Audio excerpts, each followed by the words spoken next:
boyfriend. Bakit hindi? Anong problema mo? Sige. Kunwari nasa university na ako at may blind date. Paano kayo papakilalang sarili ko? Mahirap lang ako at galing sa ampunan. Tapos may kambal na kapatid ako sa kulungan. Nahihirapan akong asikasuhin siya. Gusto mong sumama para bumisita? Ganun ba? Hindi naman masama yun ah. Sigurado ako na may ibang lalaki dyan na hindi ka huhusgahan. Eh ano kung ampun ka? Eh ano kung mahirap ka? Ano naman kung nasa kulungan ng kapatid mo? Ang mahalaga, nag-aaral ka na mabuti sa college. At higit sa lahat, nagagawa mo pang mag-alaga ng kapatid. Napakasipag. At mabuti kang babae. Basta kung pakakasalan mo siya, yung bouquet, akong sasalo!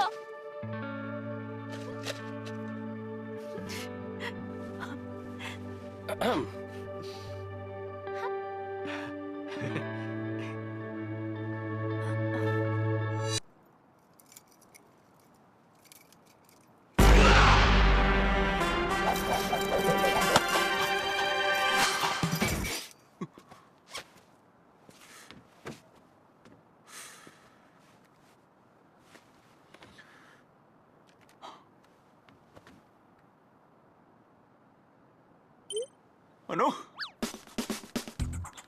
Talaga? Nasa ka ngayon, Kim Seyun? Nagpapahangin lang ako. Pipilit mo pa rin ang student council session. Opo. Pag natapos ko ng handover at pag okay ng student council, saka ako aalis. Wala kang pakialam sa mga estudyante mo sa study group. Bilang isang guro, dapat mas inuuna mo ang kaligtasan ng estudyante. Hindi lang naman sila ang mga tinuturuan ko na estudyante dito. Nangako akong ipaglalaban ko mga estudyante ko para kalabanin ng grupo ni Pianol. Para mangyari yon, dapat mabago ko ang sistema ng Yusung Technical High. Anong ibig mo sabihin? Kung sakaling totoo na may kasalanan ng mga estudyante ko, ako na mismo ang magtuturo sa kanila ng tamang leksyon. Pero,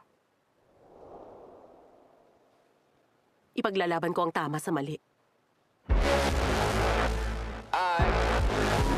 This is my word. I have a question.